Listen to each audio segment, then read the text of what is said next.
Hey, welcome back to Snapbolt Games. My name is Max, and this is Lewin. And today is a good day because we have a ban in the Pauper format. We have three bans, and I'm going to talk about what that means for the format, what decks are unplayable, what decks are good now, and let's just, without further ado, let's just get right into it. Okay, so let's start with what was banned. As you can see on the screen here, we have a Tog banned, we have Bonder's Ornament banned, we have Pathetic Prism banned.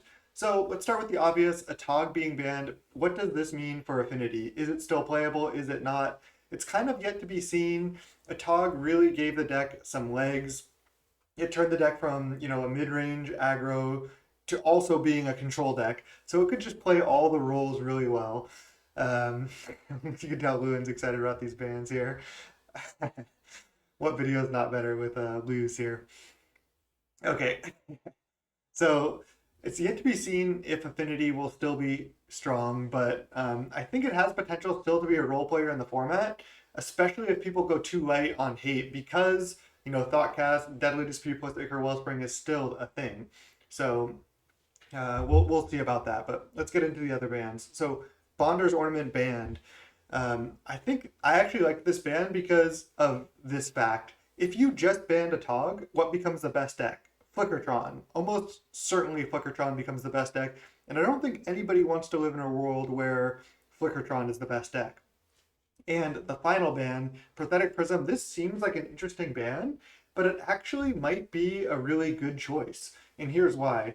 It does take down Tron a peg because now Tron doesn't have these multicolor mana sources that they did before.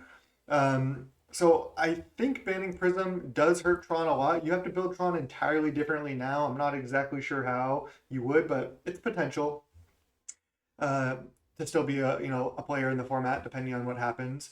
But banning Prism also does hurt Affinity somewhat, which I like. So is Flickertron still going to be playable? Maybe there's some way to build it. Maybe with like a blue base. I don't know. But Bonder Tournament and Prism do seem like reasonable bans. Let's keep this video moving.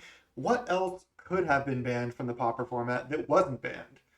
There was a lot of options. I thought they could have gone a lot more heavy-handed with the bans than they did. I would have liked a bigger shakeup, but considering the banning was relatively small, with only three cards, I think they did a pretty reasonable job. Again, Prism seems like a weird ban, but here's the other cards that could have been banned, in my opinion. The bridges, the artifact lands, the Tron lands could have just been banned. They keep banning cards. This is like a philosophy that happens a lot, I think, in Wizards, where they don't like a certain part of the format. Let's say it's Flickertron here. Okay, looks like Loon's about done. Let's get him out of here, and then we'll continue the video. We'll let him go back to his mom.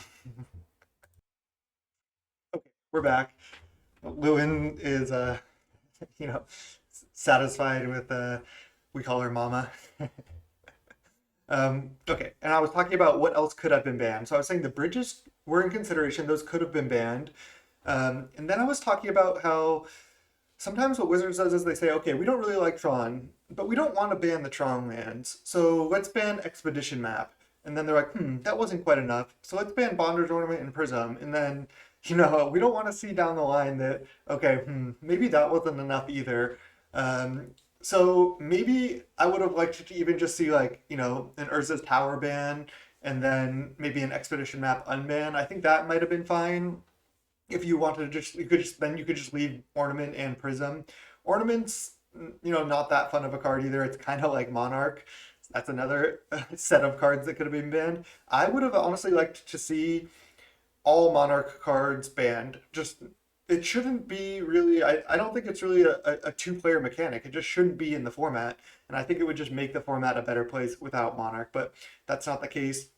The other considerations for cards that could have been banned could have been cards out of Fey, like Spellstutter Sprite, Snuff Out, Ninja. Those were all in considerations for what could have been banned that wasn't. Now, these bans have potential to leave a good format behind. Because with a Tog gone, with Ornament and Prism taking down Flickertron a little bit, what becomes the best deck now? And I think that's going to be the fairy decks. Whether that's blue black Fae, blue red Fae, or even mono blue Fae is picking up in popularity recently. I think blue black Fae is going to be the best deck, pretty much uncontested. It just doesn't really have any inherent weaknesses. I kind of just have a preference for blue red Fae. I just really like that deck. I like the removal spells it gets, but Fae I think essentially becomes the uncontested best deck. But that being said, with these bans, it seems like there's a lot of other decks that are still going to be playable in the format. So the format could stabilize somewhat. You know, the Pestilence decks, the white black Pestilence decks, have decent fairy matchups. So that could be a player in the format. You still have decks like Boggles, I know, everyone's favorite deck. But you also have these cleansing wildfire, piles, I like to call them. So those can certainly still stand in the format. And I think a lot of decks that can still are going to want to play Dust to Dust because of the artifact lands. You have these flicker decks, whether it's blue white familiars, whether it's blue white familiars, or I'm blanking now. Or that's what I meant to say. There's like a cleansing wildfire blue control flicker deck, like Jeskai Ephemerate essentially. So you still have those like flicker decks with the late game. Don't forget Blue White Evoke. Blue White Evoke's coming back, everyone. So don't forget Blue White Evoke. But I think all those decks are playable as well. But I still think you do want Dust to Dust in the sideboard. Maybe not in as great of numbers, but if your deck has access to white mana, then you're going to want, I think, some Dust to Dust because these artifact lands are still really strong. And again, the cleansing wildfire piles I think are going to be playable as well. Of course, this wasn't an exhaustive list of what's playable in the Pauper format right now, but I do think that Fae is going to be the best deck, and then there's going to be a lot of like kind of tier two, tier three strategies that aren't really going to be able to compete with Fae. I think Fae is going to kind of take over, and I guess I am a little bit worried about that.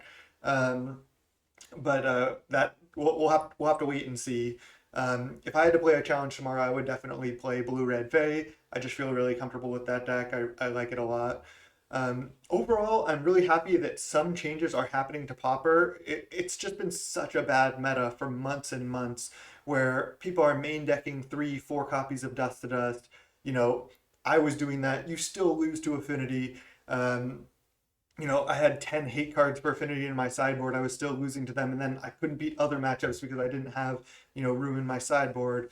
Flickertron was still a problem. So I'm interested to see what happens now. I have some brews in mind, and what do you all think about the bans? Were these bans trash? Were these bans great?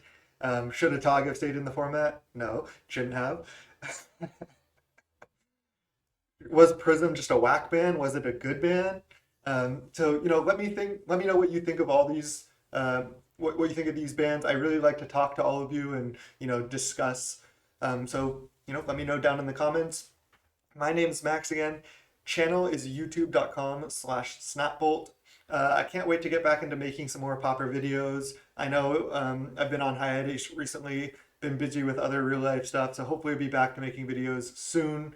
But thanks everyone for watching. Till next time. Peace.